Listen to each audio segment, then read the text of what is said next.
उन्नती live updates, जनतेचा आवाज, सत्याचा प्रकाश.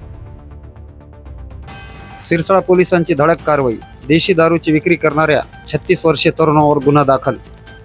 सिरसाळा पोलीस ठाण्याच्या हद्दीतील कौडगाव घोडा येथे विनापरवाना देशी दारूची चोरटी विक्री करणाऱ्या एका 36 वर्षीय तरुणावर पोलिसांनी कारवाई केली आहे.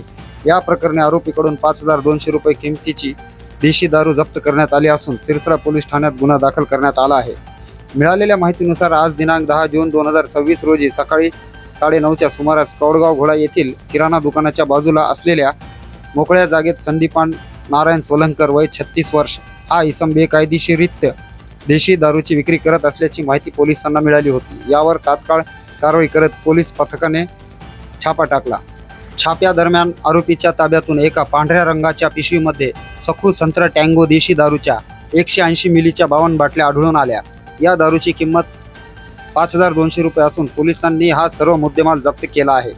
आरोपीने स्वतःच्या आर्थिक फायद्यासाठी विनापरवाना ही दारू विक्री केल्याचे निष्पन्न झाले आहे. या प्रकरणी पोलीस हवालदार सचिन शिवाजीराव वंजारे यांच्या फिर्यादीवरून महाराष्ट्र दारूबंदी कायद्याच्या कलम 65E अन्वये गुन्हा दाखल करण्यात आला आहे. सदर प्रकरणाचा पुढील तपास सहाय्यक पोलीस निरीक्षक राठोड यांच्या मार्गदर्शनाखाली पोलीस हवालदार देशमुख करत आहेत. उन्नती लाईव्ह अपडेट्ससाठी रफिक पठाण.